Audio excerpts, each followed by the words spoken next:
इथे एक तक्ता दिसतोय आपल्याला. चिती आणि सूची यातील फरक आपल्याला इथे स्पष्टपणे दाखवलेला आहे. चितीला पृष्ठ, तळाचे पृष्ठ व वरील पृष्ठ हे त्रिकोण, चौकोन किंवा बहुभुजाकृती असते. उभी पृष्ठे ही आयताकार किंवा आयताकृती असतात. चितीला शिरोबिंदू तळाशी व वरील पृष्ठभागाशी असतात आणि कडा, चितीच्या कडा ह्या तळाच्या किंवा वरील पृष्ठभागांच्या बाजूंच्या संख्येच्या दुप्पट असतात. आणि या ठिकाणी आपल्याला चितीची आकृती दिसते आहे. सूची, तळाचे पृष्ठ चौकोनी, त्रिकोणी किंवा बहुभुजाकृती असते. उभी पृष्ठे ही त्रिकोणी असतात. तळाशी व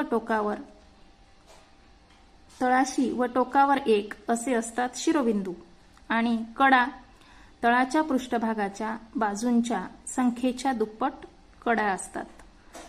येथे सूची या त्रिमितीय आकाराचे चित्र आपल्याला दाखवले आहे.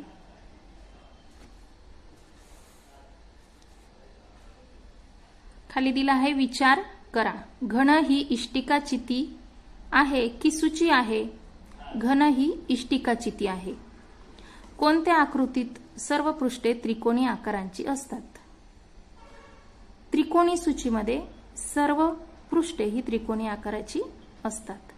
तळाच्या पृष्ठभागाच्या बाजूंची संख्या वाढवत गेल्यास कोणती सूची तयार होईल?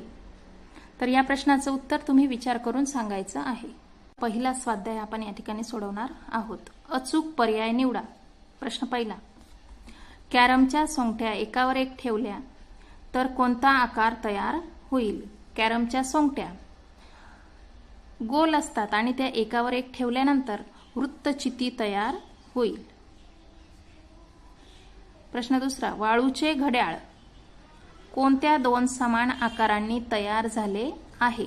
बघा, या ठिकाणी एक शंकू आणि खाली एक शंकू दिसतो आहे, म्हणजे वाळूचे घड्याळ हे शंकू या दोन समान आकाराने तयार झालेले आहे. प्रश्न तिसरा, खालीलपैकी कोणता आकार त्रिमितीय नाही? चौरस, गोल, दंडगोल आणि शंकू. गोल, दंडगोल, शंकू हे त्रिमितीय आकार आहेत. चौरस मात्र द्विमितीय आकार आहे. 5 पृष्ठे, 5 शिरोबिंदू आणि 8 कडा आहेत. एक पृष्ठभाग चौरसाकृती व उरलेली पृष्ठे त्रिकोणी आहेत. अशा आकृतीला काय म्हणतो आपण? तर चौकोनी सूची. एक पृष्ठ वक्राकार आहे, शिरोबिंदू नाहीत आणि कडाही नाही, याला आपण म्हणतो गोल. 6 पृष्ठे, 12 कडा व 8 शिरोबिंदू आहेत, तर अशा आकाराला आपण म्हणतो इष्टिका चिती.